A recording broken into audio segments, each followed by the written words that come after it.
with the volition of using correct sentence structure, communication, parse, syntax, grammar in a situation under duress in, say, a foreign vessel in dry dock, in the now space, in the continuum? Well, first and foremost, you must have closure on quantum grammar. You must have closure on how to write a correct sentence structure communication, how to parse, and how to syntax with correctness. That's critical. You must know that well enough to teach it to someone else in such a situation under duress, because chances are no one in that situation is going to have any knowledge of that. So you're going to have to be able to teach it. The second most important thing is to be a master of your breathing, to be a steward of your breathing, to have mastery over the cadence of your speech, your heart rate. Not only that, but it has many health benefits as well in your everyday life. And that's what this video is going to focus on. It's going to focus on breath work and how to implement that, different ways to implement that. First, I'm going to go over some correct sentence structure, communication, parse, syntax, grammar terms taken from my code dictionary that I'm going to be using so that you can keep that in mind as we move forward. And then I'm going to suggest a couple breathing programs for you if you want to do it. Now again, everything ain't for everybody, as the Tony Montana meme goes. So keep this in mind. So before you go to comment and say, well, Wim Hof is bad for this and bad for that or whatever, I know. It's up to everybody whether they do it or not. Caveat emptor. I'm an individual who, over the past year, has had heart attacks and things like that, and the doctor said that I could suffer from sudden death syndrome, okay? And I do it, the Wim Hof, and I've been doing it for actually almost a decade now, on and off, and it has no detrimental effects on someone like me. But you could be different, you know? So keep that in mind. Because I want you to know exactly what I mean when I use the following terms you see in boldface on the screen in front of you, I'm going to give you my correct sentence structure, communication, parse, syntax, grammar, finite means, and closure for these words taken from my co-dictionary, which is written entirely in correct sentence structure, communication, parse, syntax, grammar. Now you can read them like they are forwards, but what I'm going to do is I'm going to read them backwards for brevity's sake, so that you can go back and see that they work forwards and backwards, mathematical interface intact. First one is breath. For a form and vessel and contract party of the certification is, with the contract and covenant field of the contract parties, with the air and spirit and sacred life force of the share and participation with this vibration of this claim, with this finite mean by the breath. The next one, breathe. For a form and vessel and contract party of the certification claim is, with the contract and covenant field of the contract parties, with the air and spirit and sacred life force of the share and participation with this vibration of this performance claim, with this finite mean by the breathe. The next one is consciousness. For the contract parties of the certification are, with the contract terms of the duty with the knowledge of the cognition and performance with this contract of the claim with this finite mean by the consciousness. Next one, continuum. For a claimant's cognition of the certification is with the facts of the containment, with the construct of the constancy, with this frequency plane of the location, with this contract field of the claim, with this finite mean by the continuum. Next one, life. For a claimant of the certification is with the breadth of the performance, with this volition, will, and with this cogitative conveyance of this knowledge, with this source and nativity of this claim, with this finite mean by the life. And finally, sacred life force. For this claim of a life form is with the life force of the flow, with the source of this claim, with this finite mean by this sacred life force.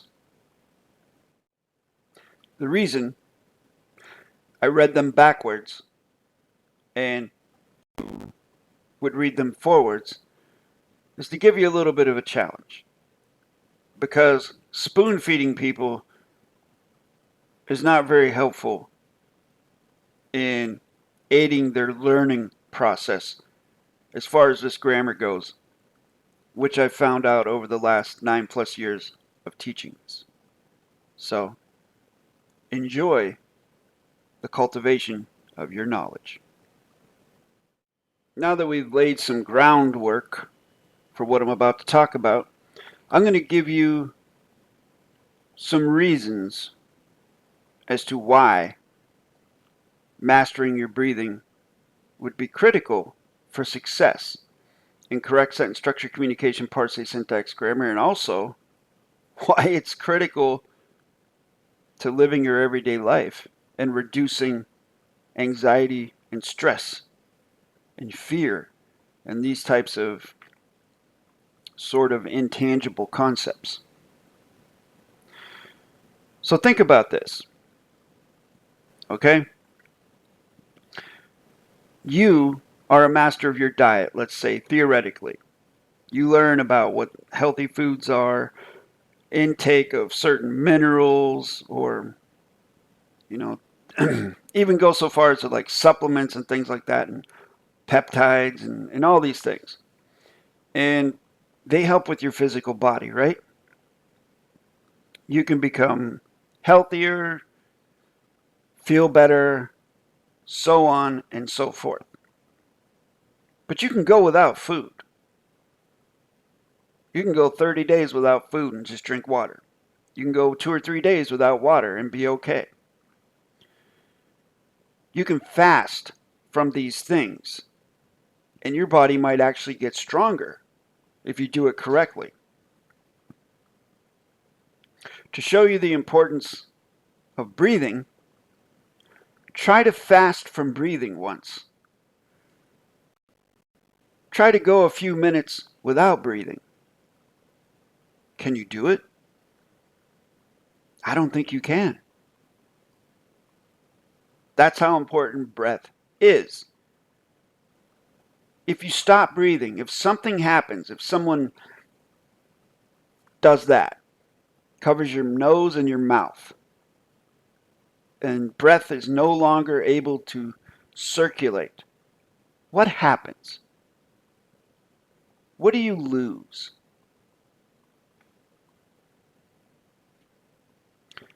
You lose consciousness. So breath is connected to consciousness, right? Does that make sense? I hope it does, because I see it. It's a logical connection. Without breath, there is no consciousness as far as we human beings are concerned. Is a rock conscious? I have no way of knowing that. Okay? But I do know that I am conscious with breath, and if breath stops, consciousness dissipates, and it's gone. And it's gone. So in the fourth way teachings of G.I. Gurdjieff, an individual I've mentioned many times on this channel, He was a teacher of an esoteric path to enlightenment in the late 1800s, early 1900s. Gurdjieff said that a man may not be a master of himself unless he can master his breath. But mastering breath is no easy thing. And the other important thing he said was that time is breath. Breath is time. Yes, I realize time doesn't really exist in this 3 dimensions, but it is a concept, and it is important to ponder that. Time is breath, breath is time. Think about that. If you're in a foreign vessel in dry dock and you have attorneys and judges and whomever coming at you with their energy and everything's hyped up and anxiety ridden and stressed, your heart's beating, time either feels really slow or super fast, right? It's a impression that you get. If you are a master of and a steward of your breathing and the cadence of the way you speak, you can adjust that to your preference, to where now everything you have created a very calm environment for yourself, a bubble, basically, you could say, of calmness and tranquility and peace. And you can maintain that sort of a force field, if you will, an aegis for your vessel, a safeguard, by being a steward of your breathing so that they cannot assail you with their tactics of stress and anxiety and fear, which fear doesn't even exist, only as a concept. We have nothing to fear but fear itself. What the F does that mean? Fear doesn't even exist. Fear is basically our knee-jerk reaction to something that has not happened, but we're imagining it's going to happen, and we're imagining the discomfort or pain or suffering or whatever that's going to happen, but it hasn't happened yet. So that's why I say fear doesn't even exist, only as a vague concept. It's sort of like an adverb. It modifies things. Now, trust me, I mean, it can definitely modify you into making terrible decisions, okay? But when we really think about it, it doesn't exist. And being a master and a steward of one's breath really helps with dialing that back and keeping it in a basically safe and manageable level where you can actually use things like fear, stress, and anxiety to your advantage as tools if you are a master and a steward of your breath. All right, so now I'm going to go into a couple techniques, a couple places you can go to start your journey towards being a steward and a master of your breathing. What you see before you is the WimHofMethod.com website. Now, I am not affiliated with them in any way, shape, or form other than I've downloaded his app and I use it to log my progress with the Wim Hof Method breathing exercises, which I've been doing for almost a decade, I would say, on and off. I've been doing it every day for the last few months, and I've seen super improvements in my health by doing this once, twice, sometimes 3 times a day. You can search this out, okay? I would say I'd leave a link to this, but I'm not going to. I mean, you can put some work in and search it out. I highly recommend this. You can go here. You can do a free mini class. Like say, breathing is perhaps the most fundamental human action. It catalyzes the critical mechanism of oxygen supply, which in turn keeps all the processes in your body going every second of every day.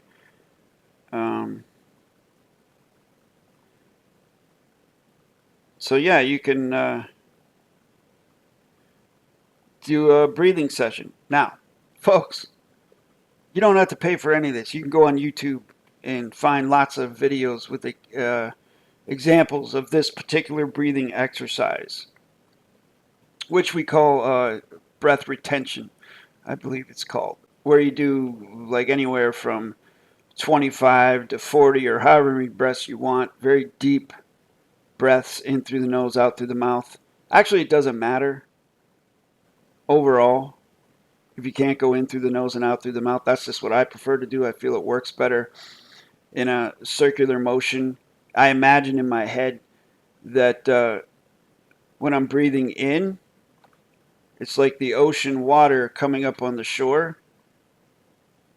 And then when I exhale, it's like the ocean water going back out into the sea, into the ocean. So it's the breath coming in and then going back out into the sea of space. The consciousness, the field, whatever you want to call it. However you want to visualize it, it works. The next one I would recommend is this, which I'm not really sure how to pronounce this. Eolus. The amazing scientific stress control, healing, detoxing, rejuvenation program, which is the key that will help you to change your life in real and immediate noticeable way. You can go to this website, you can search it out. Pretty much all of it is free, as far as I know. I mean, you can get the program, you can buy it if you want to, you can search it out on YouTube. I feel like these are all good people that run this website. They have good volition, and you can check it out. The main thing that I use from this is something called pipe breath, which I do 3 sets of 12 inhales and exhales. But the difference is from normal breathing is this is like deep belly breathing. You definitely have to inhale through your nose. And as you're doing that, you're flexing the vagus nerve in the back of your mouth. And when you exhale, you're doing the same thing. So it's sort of like, I'm exaggerating, but it's like if you want to fog up your glasses to clean them, you kind of like, you're flexing that. And that definitely helps with, I can testify, firsthand knowledge, it lowers blood pressure. So it lowers stress and everything else. You can do it pretty much anywhere. Once you've mastered it, you can pretty much do it to the point where people don't even know you're doing it. But it definitely helps with the mastery and stewardship of your breath. Now, again, I'm not affiliated with any of these people or websites. I'm offering them to you. If you want to use them, feel free. This will go a long way. These 2 methods will go a long way towards becoming a master and a steward of your breath after you've mastered the grammar, and contribute to your hopefully overwhelming success in using grammar in stressful, correct grammar in stressful and under duress situations and places such as foreign vessels, in dry dock, not to mention other situations and scenarios as well. I sincerely hope that you take something away from this video and use it for your own benefit in your own everyday life, whether you want to learn correct sentence structure, communication, PARSE, syntax, grammar, or not. Breathing is definitely important to living, isn't it? I mean, you can't get a live life claim unless you're breathing, right? So there you have it. There you go. What I did in this video was I gave you some reasons why you would want to master your breath, be a steward of it.